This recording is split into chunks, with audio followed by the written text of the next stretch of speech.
औज़ुबिल्लाहिमिनश्शैतानिर्रजीम बिस्मिल्लाहिर्रहमानिर्रहीम। अस्सलाम वालेकुम जी स्टूडेंट्स, कैसे हैं स्टूडेंट्स। आज जो है नाइन्थ क्लास की एक्सरसाइज, जिसमें हमारे पास एक्सरसाइज 9.1 है।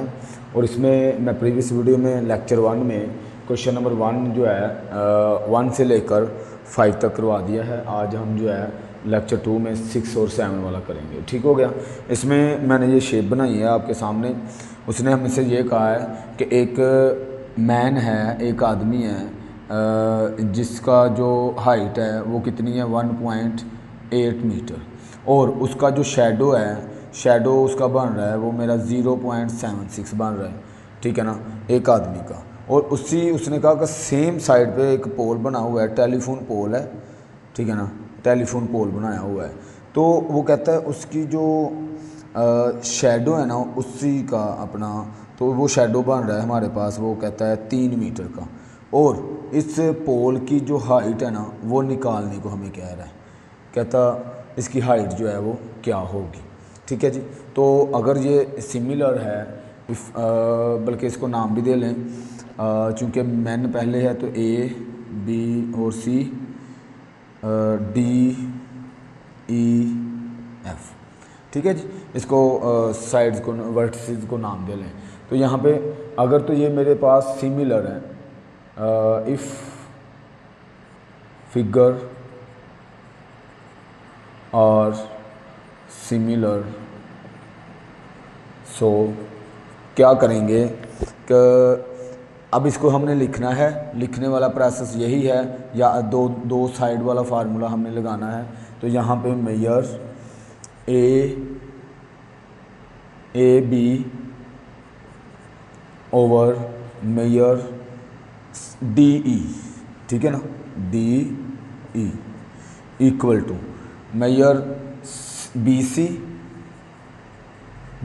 सी, और इस साइड पे मेरे पास जो मेजरमेंट है वो है ई एफ।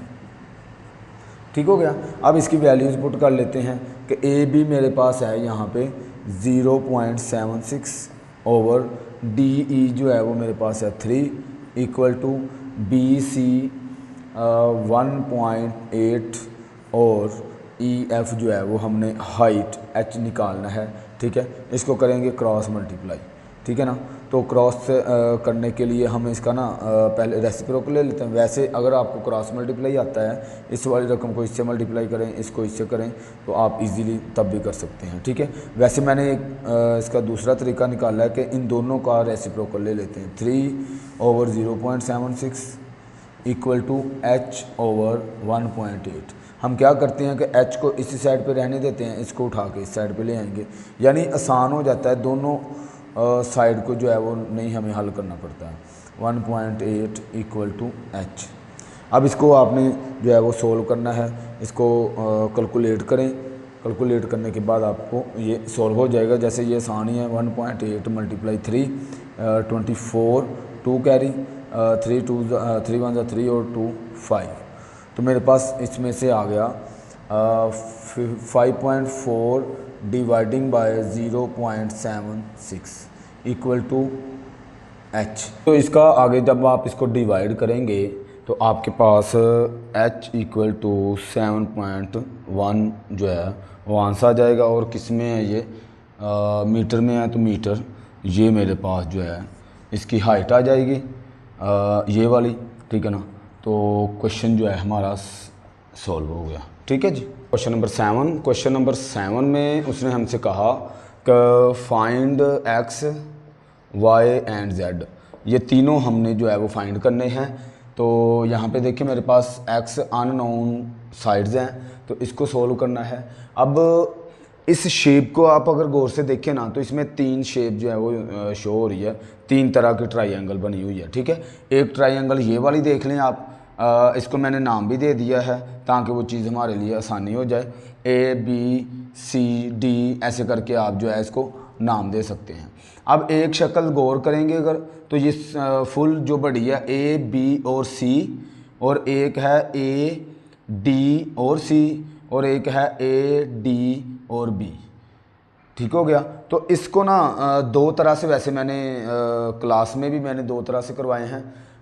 लेकिन ज़्यादातर जिसको अच्छा आसानी से समझ आया है वो उसने किया है। तो एक तो इसका ये तरीका है, याद होगा आपको कि राइट एंगल ट्राइंगल जो होती है उसमें हम पैथागोरस थ्योरम लगाते हैं और क्वेश्चन को सोल्व करते हैं। ठीक है, तो देखें इसमें दो साइड्स हैं और तीसरी साइड निकालने के लिए हम पैथागोरस थ्योरम लगाएंगे। ठीक है, और बाकी साइड भी फाइंड करने के लिए हम पैथागोरस थ्योरम जो है वो लगा के क्वेश्चन को सोल्व कर सकते हैं। ठीक हो गया। तो इसमें ना मैं आपके सामने ये जो शेप ये वाली है ना AD और C वाली, यहाँ पे देखिए ये लाजमी बात समझिएगा, अदरवाइज़ आपको क्वेश्चन की समझ नहीं आनी है। ये मेरे पास ना मैं सेम उसी तरह की कोशिश करूँगा बनाऊँ ताकि आपको वो चीज़ समझ आए। ये इस तरह से 90 का एंगल बना हुआ है, तो अगर मैं इसको ऐसे सीधा करता हूँ तो ये मेरी जो है यानी इसको अगर देखें इस एंगल के सामने 90 के एंगल के बिल्कुल सामने हाइपोटेनिस होता है, आप सबको पता है। तो ये मेरा 10 हो गया और ये बेस हो गई, क्योंकि ये और फिर इसके ये जो साइड होती है ये परपेंडिकुलर होती है, ये हमने फाइंड करनी है इस अकॉर्डिंग टू शेप। तो इसी तरह दूसरी शक्ल बनी हुई है, एक जो फुल ये वाली शक्ल बनी हुई है उसको भी बना लेते हैं। वो इस तरह से बनी हुई है,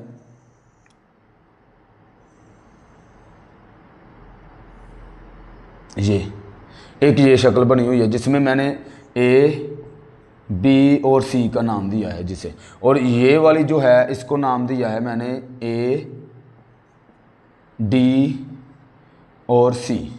एक ये है, इसमें क्या क्या चीज़ थी इसमें, ये देखिए ये साइड जो है ये मेरे पास पूरी शेप के मुताबिक ये मेरे पास है 10, और फिर अगर गौर करें तो ये वाली B से C तक का जो डिस्टेंस है ना BC, दरमियान में भी चूँकि एक पॉइंट आता है, ये वाला मेरे पास है X और ये है 6, तो इसको 6 + X आप लिखेंगे। ठीक है ना, याद रखिएगा क्योंकि मैंने वो फुल साइड जो है वो ले ली है। और उसके बाद ये जो नीचे है ना ये मेरे पास है Z। ठीक हो गया, ये मेरे एक शेप ये बनती है और दूसरी मेरे पास ये बनती है। तीसरी भी इसकी आप बना सकते हैं जिसमें वैसे तीसरी आप तब बनाइएगा अगर आप, मेरा मेथड है पैथागोरस थ्योरम, उसके मुताबिक अगर एक साइड आ जाए दूसरी साइड निकालने का तरीका होता है। तो इस पे हम जो है ये वाला फार्मूला यूज़ करेंगे बाय पैथागोरस थ्योरम। ठीक है ना, उसके बाद जो है याद होगा क्योंकि हमारा चैप्टर जो है वो सिमिलर फिगर वाला चल रहा है। ठीक है ना, तो हम उसी के मुताबिक करेंगे कि कौन से शेप है वो सिमिलर है, और उसको वो 3 फार्मूलेज के मुताबिक जो साइड्स वाला फार्मूला है वो लगा के सॉल्व करेंगे। देखें कैसे करते हैं। तो इस 2 शेप की मदद से मैं क्वेश्चन पूरा सॉल्व कर दूंगा। पहला जो ये वाली है ना इस पर जो है मैं पैथागोरस थ्योरम लगाने लगा हूँ। आप इधर लिख भी सकते हैं फॉर A C और D, ट्राइंगल इधर छोटी सी बना ले कि for triangle ACD by Pythagoras theorem.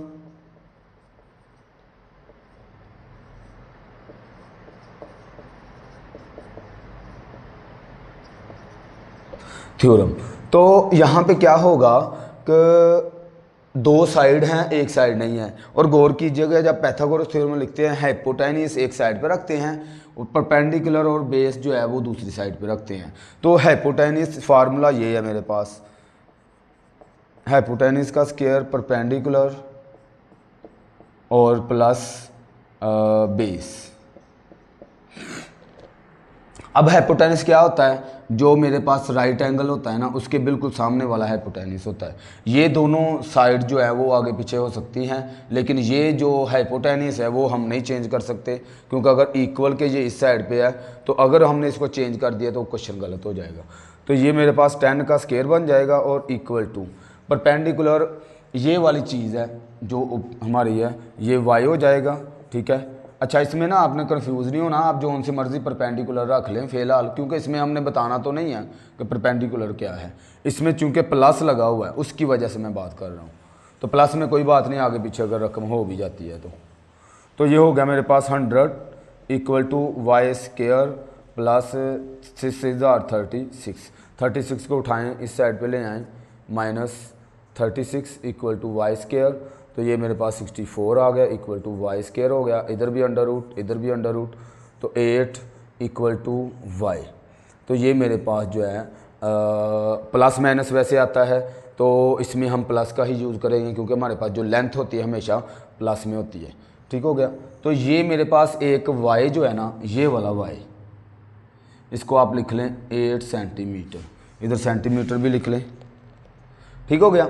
ये एक साइड आ गई है। अब देखें चूंकि ये दोनों फिगर सिमिलर हैं, देखें इधर भी राइट एंगल एंगल बन रहा है इधर, अगर ये मैं इसमें भी आपको शो करूँ ना ऐसे करके, देखें राइट एंगल ये बन रही है, बड़ी राइट एंगल ये।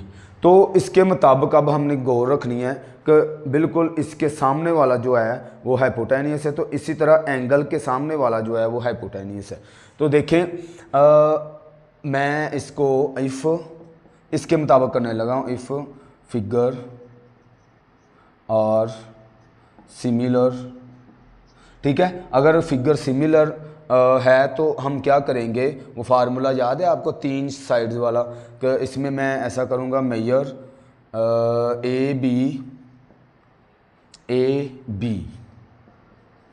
Over major. अब ये चूंकि हाइपोटेनियस हमने फिक्स रख लिया है, ठीक है, अब ये चीज़ें आगे पीछे अगर कर भी देते हैं तो कोई ऐसा इशू नहीं है। इसमें मेरे पास ये बेस है, ये परपेंडिकुलर है, तो इस वाली शक्ल में ये बेस है और ये परपेंडिकुलर है, तो इसके नीचे ए बी के नीचे मैं लिखूँगा C D equal to measure. अब हाइपोटेनियस को लिख लें चाहे आप मेजर बी सी ओवर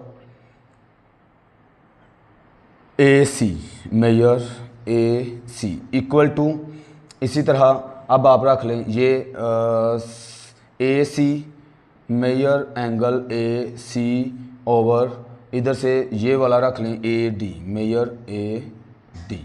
ठीक है ना, आपको पता है कि बेस जो है वो बेस के इक्वल, और जो हाइपोटेनियस है वो हाइपोटेनियस के, और जो वर्टिकल है वो वर्टिकल के। अब इसकी वैल्यूज़ पुट कर लेते हैं तो हमारे पास क्वेश्चन जो है जल्दी से आसान सोल्व हो जाएगा। तो ए बी देखें मेरे पास है जी ओवर सी डी जो है वो 6 है equal to B C 6 plus X over, और इसके बराबर में मेरे पास 10 है और इक्वल टू ए सी 10, और इधर से ए सी है जो वो 8 है। ठीक है, अब देखें ये तीनों साइड जो है एक दूसरे से ज़ाहिर बात इक्वल है। एक मैंने पीछे क्वेश्चन करवाया था, उसके मुताबिक इस क्वेश्चन को भी हम सोल्व करेंगे। तो क्या करते हैं, इसके 2 हिस्से कर लेते हैं, मतलब ये वाली चीज़ इसके इक्वल भी है और यही जो है वो इसके भी इक्वल है। ये बड़ा आसान तरीका है। ठीक है, पैथागोरस थ्योरम बच्चों को कुछ को आसान लगता है, कुछ को मुश्किल, वो अगर आपको आसान लगे तो वो भी कर लीजिएगा। तो इसमें मैंने देखे जी ओवर 6 इक्वल टू ये 10 ओवर 8, इसी तरह इसको भी ऐसे ही 6 plus X over 10 equal to 10 over 8। इससे क्योंकि ये मेरे पास दोनों वैल्यू मौजूद है, इसलिए इसको पहले इसके इक्वल रख लेंगे, फिर जो है इसके इक्वल रख लेंगे। अब हम जी निकालना है तो जी की वैल्यू आ जाएगी, क्योंकि वाई मैंने निकाल लिया है। ठीक है, जी चाहिए और एक्स चाहिए, तो क्रॉस मल्टीप्लाई करेंगे जी। क्रॉस मल्टीप्लाई किया, 8 को जी से किया और 6 को 10 से, लेकिन अगर ये नीचे है तो इसको सिर्फ इधर ले आएँ, जी इधर रहने दें। तो 10 ओवर 8 मल्टीप्लाई 6 जी इक्वल टू, देखें इसके साथ ये हमारे पास हो जाएगा 600 ओवर 8, इसको डिवाइड करवा दें, जी इक्वल टू आप कैलकुलेट करवा दें 7000, और आगे आपके पास बच जाएगा 56 होता है 40 और 0.5, तो 7.5 सेंटीमीटर है ना, तो सेंटीमीटर ये मेरे पास जी आ जाएगा। ठीक हो गया। अब इसको कर लेते हैं, क्रॉस मल्टीप्लाई करेंगे जी। तो इसमें मैं 6 प्लस एक्स इधर ही रखता हूँ इक्वल टू में 10 ओवर 8, ये 10 उस साइड पे जाके मल्टीप्लाई हो जाएगा क्योंकि इधर डिवाइड हो रहा है। ठीक है, तो 6 प्लस एक्स इक्वल टू 10 10 100 हो जाएगा ओवर 8। अच्छा जी, अब देखें ये 6 इधर जो है ये मल्टीप्लाई प्लस हो रहा है, दूसरी साइड पे जाके हम इसको माइनस कर देंगे तो 100, बल्कि इसको डिवाइड करवा दें, 8 को 100 के साथ डिवाइड करवाएं आप, 8 8 1 8, वैसे आप कैलकुलेट भी कर सकते हैं, 20 8 2 16 और 4 आ गया 0.5। तो इसको डिवाइड किया, मेरे पास आ गया 12.5 और ये 6 उधर जाके माइनस का हो जाएगा, इसमें से x इक्वल टू 12 माइनस 6। तो 12 में से 6 निकाल दें तो 6 आ जाएगा, तो 6.5 इसका आंसर आ जाएगा। तो ये में भी आपको नीचे नज़र ना आए तो मैं यहाँ पे लिख देता हूँ x इक्वल टू 6.5।